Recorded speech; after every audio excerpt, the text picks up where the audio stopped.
Bonjour à tous, bienvenue pour ce nouvel exercice, un exercice sur la réduction des endomorphismes qui a trait à un aspect important euh, à la bordure du programme.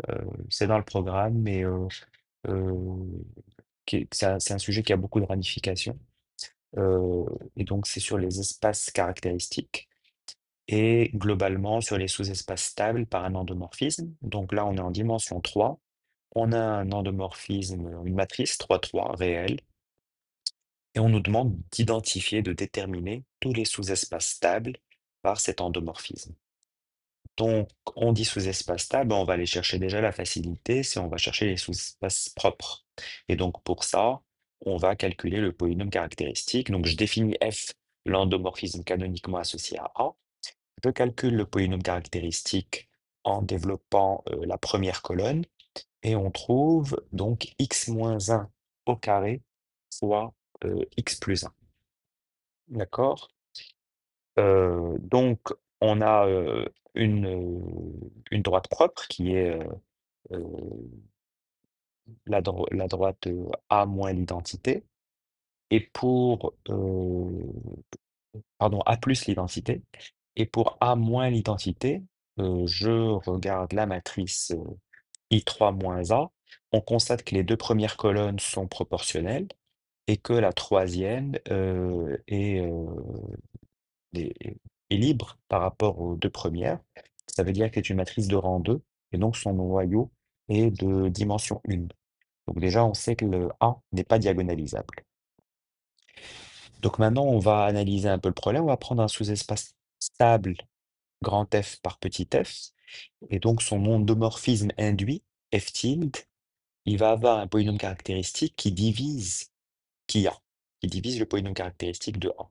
Et c'est ça le cœur du raisonnement, c'est que quand on a un espace stable, on a un induit, et cet induit va avoir un polynôme caractéristique qui divise le polynôme caractéristique. Et donc là, on est en dimension 3, donc c'est assez rapide de faire la disjonction de cas.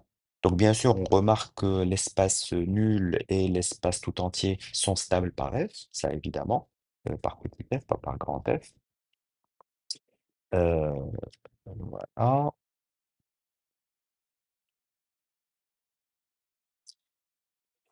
Maintenant, si l'espace stable est de dimension 1, ça veut dire que qui tilde est de dimension 1, et donc en fait, on a une droite propre. C'est soit x moins 1, soit x plus 1.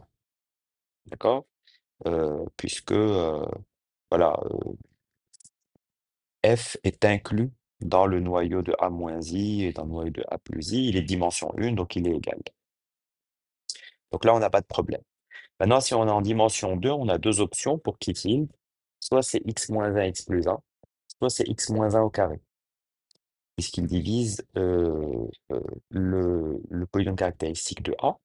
Si qui tilde vaut x moins 1, x plus 1, ça veut dire que f tilde est diagonalisable, puisqu'il a un polynôme caractéristique qui est scindé à racine simple, et ça signifie que f, c'est la somme directe des deux droites propres, ker a moins i3 et ker a plus i3.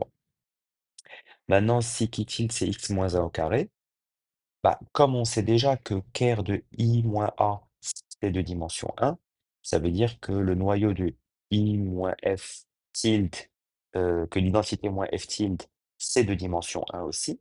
Donc f tilde a une droite propre, c'est ker de f moins l'identité. Il n'a pas d'autre droite propre, donc il n'a pas d'autre sous-espace stable de dimension 1, et il a un espace de dimension 2 qui est lui tout entier, c'est-à-dire ker f moins l'identité. Donc voilà, on a déterminé là les différentes options. Réciproquement, ce sont tous bien des espaces stables, car ce sont des noyaux d'endomorphisme de polynômes en F. En fait, tous ces espaces, c'est des noyaux de F moins l'identité, F plus l'identité, F moins l'identité au carré. Ça, ce sont des endomorphismes polynomiaux en F, et donc ils commutent avec F. Et comme ils commutent pas avec F, ils ont les mêmes sous-espaces propres. Or, les noyaux sont des sous-espaces propres et donc ils sont bien stables. Euh, Plutôt, ils laissent stables les sous-espaces propres, hein, pardon. Ils n'ont pas les mêmes sous-espaces propres, mais ils laissent stables les sous-espaces propres. les noyaux sont des sous-espaces propres et donc F laisse bien stable tous ces espaces-là. Donc, bah, les sous-espaces stables pour l'endomorphisme canoniquement associé à A sont pour la dimension 0, bah, c'est l'espace nul. Pour la dimension 1, ce sont les deux droites propres, ker A moins l'identité, ker A plus l'identité. Pour la dimension 2, c'est soit la somme directe des deux sous-espaces propres, ker A moins I, ker A plus I, soit ker A moins I au carré. Et enfin, pour la dimension 3, c'est R3. Voilà donc un exercice intéressant qui permet de voir un peu comment ces espaces peuvent s'imbriquer les uns dans les autres. Voilà pour cette vidéo, j'espère que ça vous a plu. N'hésitez pas à vous inscrire à la chaîne, à lâcher un like pour la vidéo et à me dire en commentaire ce que vous en pensez. À bientôt.